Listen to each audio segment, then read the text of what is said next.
आम आसिक पहुंचु बांकी ब्लॉक अंतर्गत बांसकुट पंचायतर सरकारी उच्च विद्यालय निकट एठी आम देखा आसी पाइलु जे स्कूल खोलिया पूर्व पिला माने एठी बाहर छिड़ा होती बाहर छिड़ा होगापी कौन शिक्षक किंबा कहीं मना करना छिड़ा हबार कारण से पिला निजे ही कहे छिड़ा हबार कारण यही जे यही स्कूल रे जड़े अति उत्तम एवं आदर्शवान शिक्षक थे से शिक्षक बदली हो जाए हठात बदली जिते बड़े गतकाली हो जाता पिला माने जाना पाई आज स्कूल सम्मुखें धारणा देते आसतु पचारि बुझा पिला माने कहीं छिड़ा होती दादा तुम से परिचय देव मो ना श्रीमती सेठी मुझे सरकारी उच्च विद्यालय बांसपुर में पढ़ी मोर श्रेणी नवम आम स्कूल गत 13 वर्ष आम सार थे से स्कूल बहुत उन्नति कर आम स्कूल को आज छाड़ी गला आमको बहुत दुख लगे कौन कहना चाहूँ आम कहना चाहूँ कि से आम स्कूल को पुणी फेरी आस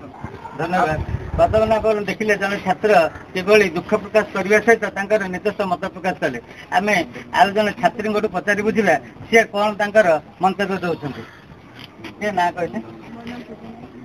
सरकारी उच्च विद्यालय बांसपुर शिक्षा लाभ करुँची मु 10वीं श्रेणी छात्री गत 13 वर्ष है स्कूल रही आसती जहाँकि आमको सार बहुत भल पाइबा देखते सार बहुत भल पाई सार आमको भल पढ़ाई प्रत्येक प्रकार सपोर्ट करते स्कूल में से बहुत उन्नति करें चाहूँ कि सार केमी शिक्षा माध्यम जगह सरकारी जगह सार आम फेरी आस धन्यवाद बर्तमान देखिले जन छात्री केवल दुख प्रकाश करते जो शिक्षक दीर्घ 13 वर्ष काल निष्ठार सहित यही विद्यालय समय देते एवं विद्यालय को निजर कर्मक्षेत्र जन्मक्षेत्र भावी ये काम कर छात्र छात्री मानू एठी उच्च शिक्षा प्रदान करते बहुत भल पाइबा स्नेह बांटी जहाँकि देखुवे पिला किभली केमती दुख प्रकाश कर कांदार लगी आम भी अनुरोध करूँ शिक्षा विभाग अधिकारी किंबा जिला शिक्षा विभाग अधिकारी हूँ कि सरकार हूँ यथाशीघ्र से कृष्ण सार को यही विद्यालय को फेर आना बर्तमान आमर आसिक पहुँचले विद्यालय खोलिया समय देखिए बर्तमान आम जड़े दीदी आसिक पहुँचले आम दीदी को पचारे आज्ञा बर्तमान स्कूल खोलिया टाइम पिला किंतु पिला माने आपनकर स्कूल बाहर छिड़ा होती कौन पे छिड़ा होती विद्यालय पहुँचा समय केवल गोटे नारा ही मुझे शुणी आम सार को आमको फेराई दीर्घ 13 वर्ष धरी कृष्ण सार आम मान समस्त सहित अच्छा भल पाइबा निष्ठा को कहीं भूली ही पारना समस्त मनर गोटे प्रश्न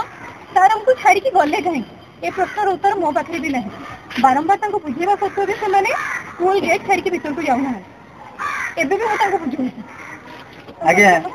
आप देखिले स्कूल विद्यालय जन शिक्षयित्री भी दुख प्रकाश कर बर्तमान यही पंचायतर जड़े राजनेता कहले अत्युक्त हेनी जड़े सामाजिक कर्मी बिरंती भाई आम पचारा सी कौन कहते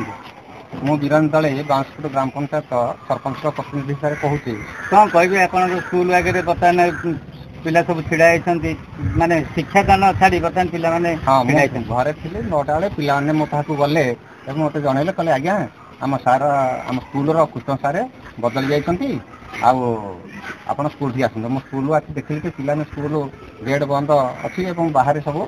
बसिक आम सार आमको फेरी दिखती नाराबाजी दौरान तेणु पिला बुझाशुझा कर सार को कौन प्रकार फेरी आने कारण से दीर्घ 12-13 वर्ष थे स्कूल जो थे से पिलांकर शिक्षक सहित बापमा सहित कहले अत्युक्ति हे ना यही टाइप से पिला सहित ओतप्रोत भाव जड़ित थे तेणु आम मो विचार सरपंच प्रतिनिधि हिसाब से दाबी करुच्ची प्रशासन को सार को कौन प्रकार एठिकी आनिबार व्यवस्था करने प्रशासन को अनुरोध कर धन्यवाद बर्तमान शुणिले बिरंती भाई कहते सरपंच प्रतिनिधि हिसाब से सार एमती जन शिक्षक जी कि शिक्षक नुहति पिला बापा मार स्नेह दे शिक्षादान करती तेणुक आम भी सार को आने एवं पिला जो दुख सहन कर आम भी रिक्वेस्ट करुचु शिक्षा विभाग अधिकारी की यथाशीघ्र से ही कृष्ण सार को यही विद्यालय को आने कटक जिला Banki block Banspur panchayat Shubhendu Mohapatra report KTV news.